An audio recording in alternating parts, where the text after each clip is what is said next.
यमुना सामाजिक व शैक्षणिक संस्थेतर्फे स्त्री सन्मानाचा कार्यक्रम पार पडला। यावेळी प्रसिद्ध अभिनेत्री, दिग्दर्शिका, लेखिका मृणाल कुलकर्णी यांना यमुना स्त्री सन्मान पुरस्काराने माजी खासदार आणि ज्येष्ठ उद्योजक राम शेठ ठाकूर यांच्या शुभ हस्ते सन्मानित करण्यात आलं। महेंद्र शेठने आई वडिलांचे कष्ट जवळून बघितलेत, त्यातूनच महेंद्रची जडणघडण झाली। आई वडिलांची सेवा अखेरपर्यंत करणारा महेंद्र हा जिद्दी आणि आनंदी स्वभावाचा आहे। त्याचा खडतर प्रवास मी जवळून बघितलाय, पण जिद्दीच्या आणि मेहनतीच्या बळावर त्याने आपल्या शेलघर गावाचं नाव आंतरराष्ट्रीय पातळीवर नेलं। त्यामुळेच बंगल्याचं आणि स्वच्छ सुंदर गाव म्हणून महाराष्ट्रात शेलघर प्रसिद्ध होत आहे, असे गौरवोद्गार माजी खासदार राम शेठ ठाकूर यांनी यमुना स्त्री सन्मान पुरस्कार सोहळ्याप्रसंगी काढले। यावेळी महेंद्र शेठ घरत म्हणाले, दातृत्वाचा गुण मी आई वडिलांकडून आणि राम शेठ ठाकूर यांच्याकडून घेतला, म्हणूनच भुकेलेल्याला अन्न आणि गोरगरिबांना सरळ हस्ते मदत मी गेली 25 ते 30 वर्ष करतोय।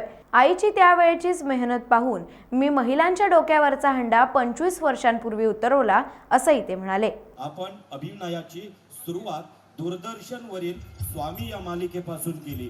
स्वामी मालिकेमध्ये रमाबाईच्या भूमिकेमध्ये आपण घराघरात पोहोचलात। त्यानंतर आपण द ग्रेट मराठा, द्रौपदी, हसरदे, मीराबाई, टीचर, खेळ, स्पर्श, अवंतिका, गुंतता हृदय या मालिका केल्यात। सोनपरी या हिंदी मालिकेतील आपण बच्चे कंपनीच्या सोनपरी बनल्या। आपण अभिनयाबरोबरच प्रेम म्हणजे प्रेम असतं, रमा माधव या चित्रपटात दिग्दर्शन केलं। मेकअप उतरल्यानंतर या नावाचं मराठी पुस्तक लिहिलं।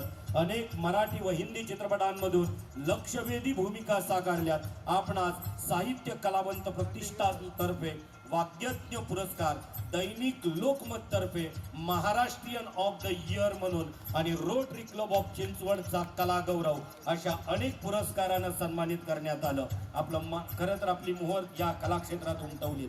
या आपल्या कर्तृत्वाबद्दल आपणास यमुना सामाजिक शैक्षणिक संस्थेमार्फत यमुना स्त्री सन्मान पुरस्कार देताना आम्हाला अभिमान वाटतोय। जोरदार टाळ्यांचा प्रतिसाद या ठिकाणी असेल।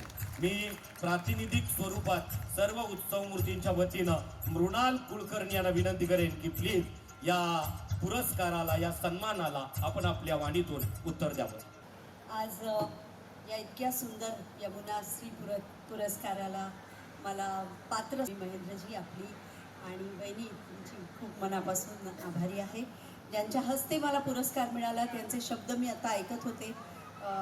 इतके प्रोत्साहित करणारे शब्द, इतकं आदरणीय वाटणारं व्यक्तिमत्व यांच्या हातून माझा सत्कार झाला, ही माझ्यासाठी फार मोलाची गोष्ट आहे। खूप मनापासून धन्यवाद।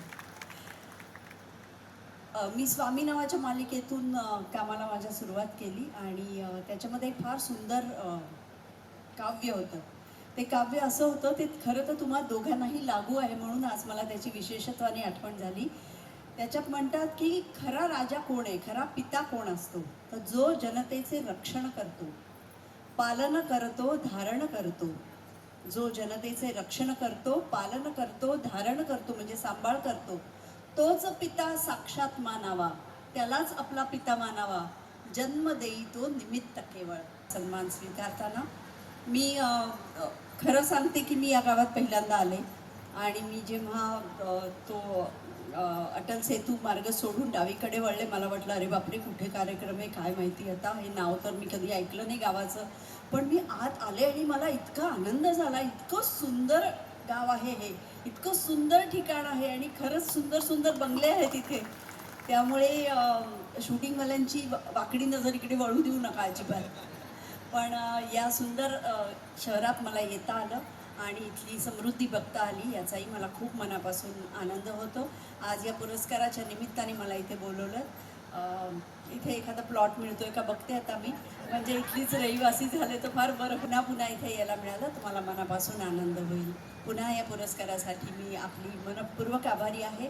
मी जे काम करते ते आपल्याला आवडतं, त्याची छोटीशी पावती आहे असं मला वाटतं आणि या पावतीबद्दल खूप मनापासून धन्यवाद। मृणाल कुलकर्णी म्हणजे अभयांची देणगी एक माहेरकरीण म्हणून दिली। समाज कार्यात मोलाचा वाटा उचलत आहात। आपण आजपर्यंत समाजातील विविध घटकांना सर्वतोपरी मदत करत आहात। आपण समाजासाठी करत असलेले अतुलनीय करतोय। सन्माननीय, आदरणीय मृणाल कुलकर्णी यांच्या पवित्र शुभ हस्ते त्यांचा आज सन्मान या ठिकाणी होतो आहे. टाइम्स डिजिटलला लाईक करा, शेअर करा, सबस्क्राईब करा आणि बेल आयकॉन दाबायला विसरू नका.